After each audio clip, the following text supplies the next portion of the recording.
नमस्कार, मैं आकाश पटेरिया स्वागत करता हूं आपका आपके पसंदीदा शो एक मुलाकात में। पत्रकारिता, जिसे लोकतंत्र का चौथा स्तंभ भी कहा जाता है, और ये भी कहा जाता है कि अगर यह स्तंभ ना रहे तो आप समझ लीजिए देश के बुरे दिन या कहें तो बुरे हालात नज़दीक हैं। ऐसा मैं आज इसलिए कह रहा हूँ क्योंकि कहीं ना कहीं भारतीय पत्रकारिता पर भी एक तरफा या कहें तो बायस्ड होने के आरोप लगने लगे हैं। हाल ही में भारत के प्रधानमंत्री G7 समिट में जाते हैं और वहां जाकर उन्होंने कहा कि भारतीय पत्रकार स्वतंत्र हैं, वो किसी के दबाव में काम नहीं करते हैं। वहीं दूसरी ओर कई पत्रकारों को हिरासत में ले लिया जाता है। इन्हीं सब मुद्दों पर आज हम बात करेंगे डॉक्टर सईद नवाज़ अहमद सर से। सर, आपका बहुत बहुत स्वागत है हमारे शो में। बहुत शुक्रिया आकाश जी।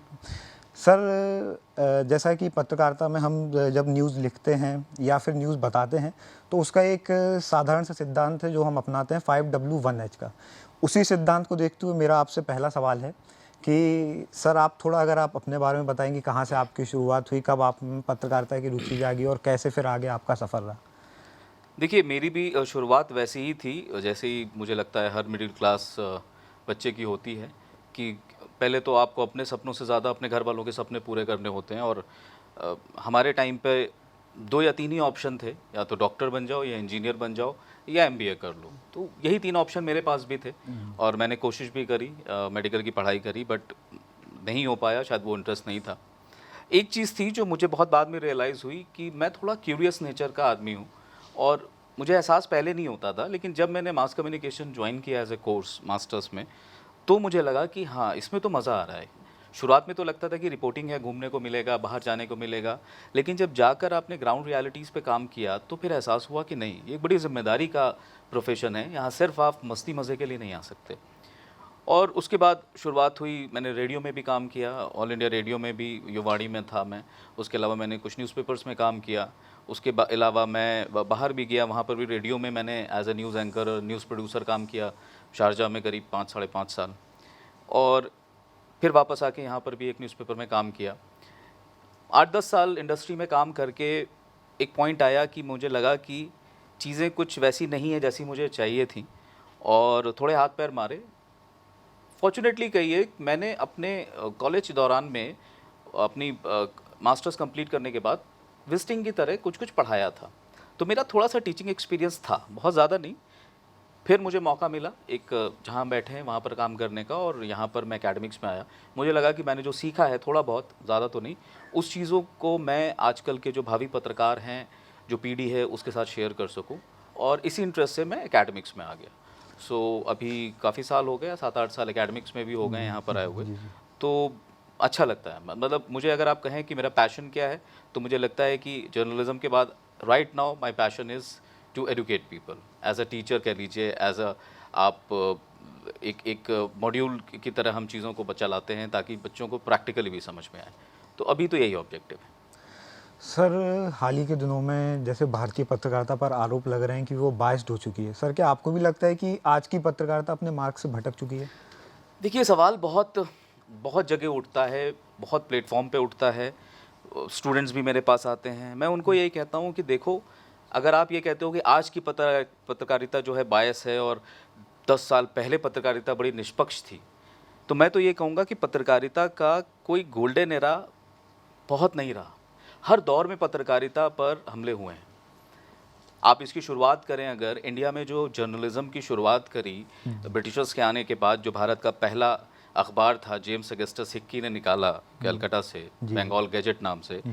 उस अखबार के निकलने से जो दबाना शुरू हुआ है पत्रकारिता को, उनको भी जेल हो गई। पहला अखबार निकालने वाले शख्स को, जो खुद एक अंग्रेज़ था, उसे खुद अंग्रेज़ों ने जेल में डाल दिया।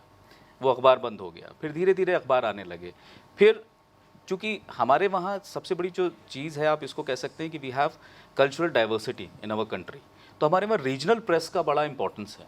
आप सिर्फ अंग्रेज़ी या किसी एक भाषा को लेकर नहीं चल सकते, हर क्षेत्र की अपनी एक भाषा है। तो जब वर्नाकुलर या रीजनल प्रेस आई, तो उसके सामने एक बड़ी चुनौती थी कि हम आज़ादी की लड़ाई में तब तक आ चुके थे। तो उस दौर में भी उस तरह की पत्रकारिता पर भी बहुत दमन हुआ, दबाया गया। फिर 47 में हमें आज़ादी मिलती है। आज़ादी के बाद जो पत्रकारिता जिसको एज ए मिशन हम लेके चल रहे थे, अब धीरे धीरे उसमें थोड़ा प्रोफेशनलिज्म आ गया और उसको हमने सोचा कि नहीं, अब तो आज़ादी मिल गई, अब तो सब सही है।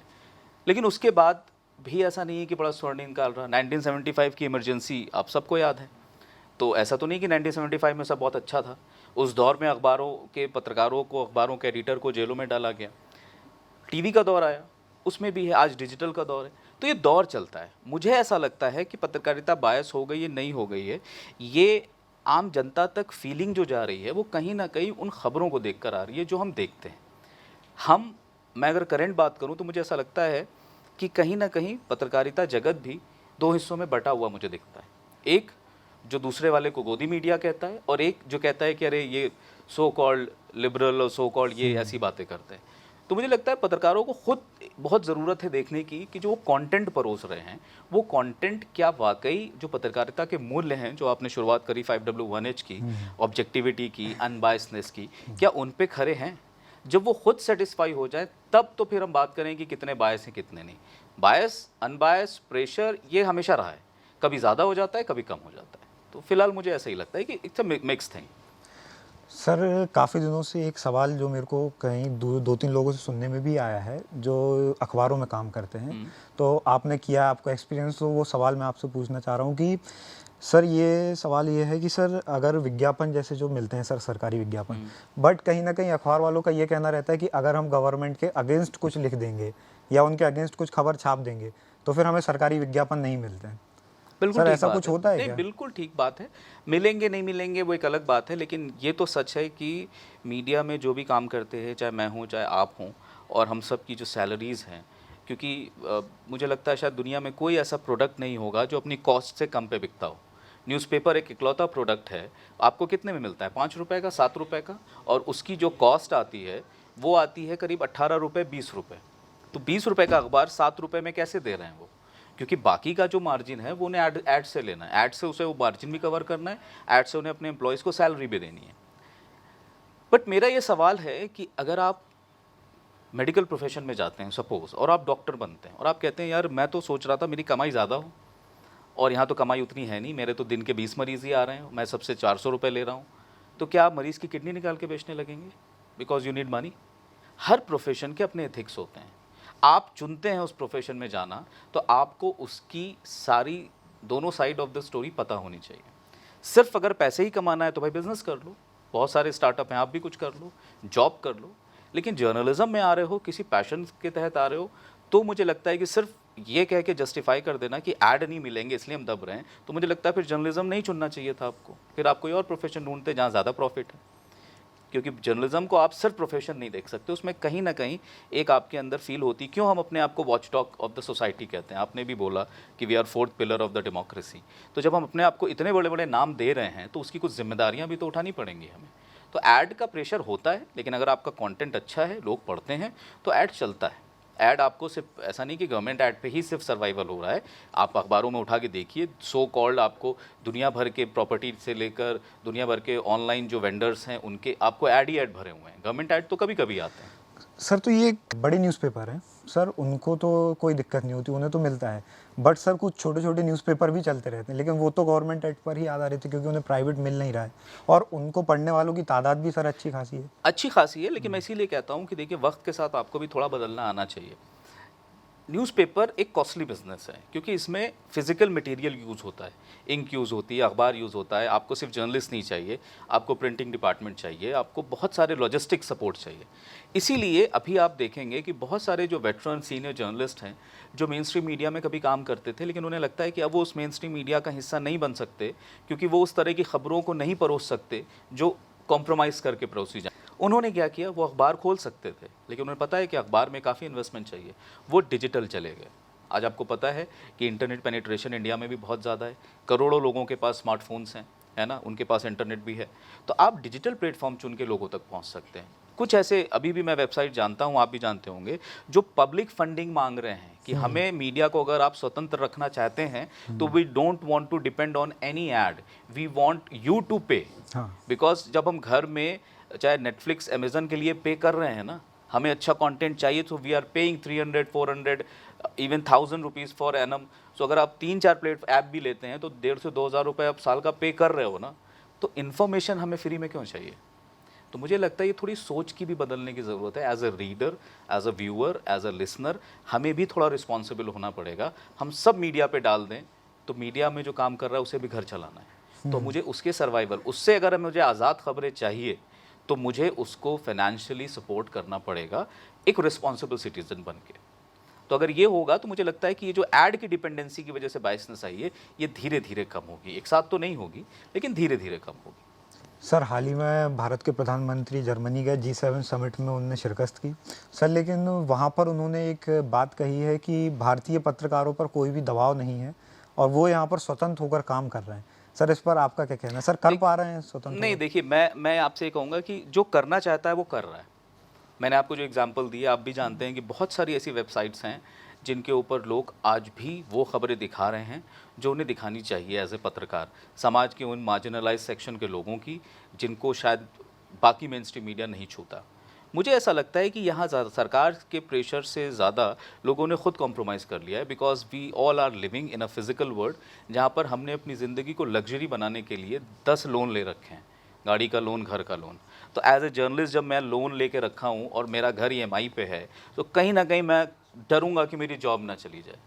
मैं तो उन पत्रकारों को भी देखा है, सुना है उनके बारे में, जिनके बारे में कहा जाता था कि वो जेब में रेजिग्नेशन लेके काम करते हैं, कि जिस दिन उनके मूल्यों से आप कॉम्प्रोमाइज़ करेंगे वो रिज़ाइन कर देते थे, क्योंकि पता है कि मैं कॉम्प्रोमाइज़ नहीं कर सकता। दूसरी बात, आज़ादी की बात जो आप कह रहे हैं, आज़ादी एक फीलिंग का भी नाम है ना। मैं आपसे कहूँ आप आज़ाद हैं, आपकी आज़ादी मैं डिफ़ाइन कर सकता हूँ, आपकी आज़ादी आप ही डिफ़ाइन करोगे ना। ठीक है, मैं कहूँ कि तुम आज़ाद हो लेकिन वनी से बाहर मत जाना, तो क्या ये आज़ादी आपको आज़ादी लगती है? नहीं लगती। तो आज़ादी के भी डिफरेंट पैरामीटर्स हैं। अब जैसे इंटरनेशनली बहुत सारी ऑर्गेनाइजेशन, अभी हाल में ही आपने देखा होगा कि world press freedom index release हुआ, उसमें भारत का स्थान 180 देशों में 150वां है। 150। पिछले साल हमारा स्थान था 142, 8 रैंक हम गिर गए। 2016 में हमारी रैंकिंग थी 133, तो 2016 से 22 में 5-6 सालों में हम 133 से 150वें स्थान पे आ गए। अब वो एक उनका अपना तरीका होगा, उनका एक सैम्पल साइज़ होगा, आप उस पर आर्ग्यू कर सकते हैं कि सैम्पल ठीक नहीं था, पैरामीटर ठीक नहीं था, बट एक जनरल इंप्रेशन क्या आ रहा है कि इंडिया में प्रेस फ्रीडम थोड़ा डाउन जा रहा है। तो मुझे ऐसा लगता है कि मेरे बोलने, आपके बोलने ज़्यादा, जब तक वो फील नहीं आएगा ना आज़ादी वाला, वो बात नहीं होगी। अभी कल ही आप देखा होगा, आपने खबर सुनी होगी कि एक पत्रकार को छत्तीसगढ़ की पुलिस आ गई कहीं गाज़ियाबाद में पकड़ने, फिर यहाँ लोकल पुलिस आ गई, फिर दोनों पुलिस में बहस हो गई, फिर उन्होंने, तो ऐसा चल रहा है कि जो बोल दे रहा है वो ये करो, पुलिस पकड़ ले रही है। मतलब मुझे लगता है थोड़ा ज़्यादा हो रहा है। आज़ादी होनी चाहिए, लेकिन अगर वो गलत किया है तो कानून को भी अपना काम करना चाहिए। आप ऐसा नहीं, देखिए एब्सोल्यूट फ्रीडम की बात नहीं है। एक बड़ी इंटरेस्टिंग सी चीज़ है कि हमारे संविधान में मीडिया फ्रीडम के लिए अलग से कोई प्रोविज़न ही नहीं है। हमारे संविधान में सिर्फ एक आर्टिकल है, आर्टिकल 19(1), जिसके तहत हमें हर, आपको, मुझे, यहाँ बैठी ऑडियंस को, सबको एक अधिकार मिला है जिसे हम कहते हैं freedom of speech and expression. उसी के तहत मीडिया को भी अधिकार है। जी सर। लेकिन अगर आप अमेरिका जाएंगे तो अमेरिका के शुरुआती अमेंडमेंट में ही मीडिया फ्रीडम पे बात की गई थी और वहाँ मीडिया फ्रीडम के लिए अलग से कानून है। तो फ्रीडम है, सबको है, लेकिन वही है कि आप उस फ्रीडम को एक्सरसाइज कैसे करते हैं। फ्रीडम ऑफ एक्सप्रेशन का मतलब ये नहीं है कि मैं अब्यूज़ करना शुरू कर दूँ, इट्स माई चॉइस। तो मीडिया को भी रिस्पॉन्सिबल होना पड़ेगा, और साथ साथ उस रिस्पॉन्सिबिलिटी में ऑथेंटिसिटी होगी तो कार्रवाइयाँ इतनी नहीं होंगी। आप बोलने के बाद माफ़ी मांगते हैं कि नहीं जी वो गलती हो गई, ह्यूमन एरर था, मैंने ऐसा बोल दिया, हम माफ़ी मांगते हैं, लेकिन उतने देर में आपने लाखों लोगों तक वो बात पहुँचा दी, जिसको आजकल आप फेक न्यूज़ भी कह रहे हैं। क्योंकि ब्रेकिंग न्यूज़ के चक्कर में हम डेटा को वैलिडेट ही नहीं कर रहे हैं, फैक्ट्स को चेक ही नहीं कर रहे हैं। हमें ब्रेक करनी है, और ब्रेक करने के बाद कभी कभी वो गलत भी निकलता है। तो ये सारी चीज़ें। सर, आज यहाँ पर हमारे कुछ पत्रकारिता के छात्र मौजूद हैं जी। उनके कुछ सवाल अगर हों तो मैं चाहूँगा वो लोग पूछें आपसे, आज मौका बिल्कुल, मिला है, मुझे अच्छा लगेगा। आप में से कोई? हाँ, सर, जैसा कि अब हम आपका नाम? सर, अंजलि। जैसा कि अब हम पत्रकारिता के क्षेत्र में कदम रखने जा रहे हैं, तो सर मेरे मन में ये सवाल उठता है कि अगर आपने अपने करियर की शुरुआत की थी पत्रकारिता में, तो अब यहाँ वो छोड़ के क्यों पढ़ा रहे हैं आप? क्यों, क्या कारण रहे होंगे कि आपने पत्रकारिता में कंटिन्यू नहीं किया? छोड़ा नहीं, मैं कहूँगा लाइफ में फेज़ आते हैं। मैंने सब कुछ मिला के देखें तो करीब 8-9 साल काम किया इंडस्ट्री में। और उसके बाद एक फ़ेज़ आता है जब आपको लगता है कि अब मुझे लाइफ में कुछ और चाहिए, कुछ चेंज चाहिए। कभी आपके फाइनेंशियल रीजंस भी हो सकते हैं, कभी आपके चेंज का भी।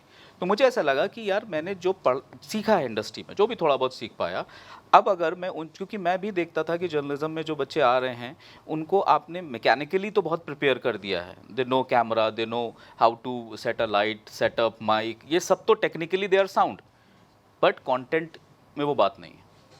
अगर मैं उनसे कह दूं कि 2 मिनट तुम्हें बोलना है इस टॉपिक पे बिना पढ़े, तो वो फंबल करेंगे। क्यों? क्योंकि वो पढ़ते नहीं हैं। आजकल का सबसे बड़ा प्रॉब्लम ये है कि हमने पढ़ना छोड़ दिया है।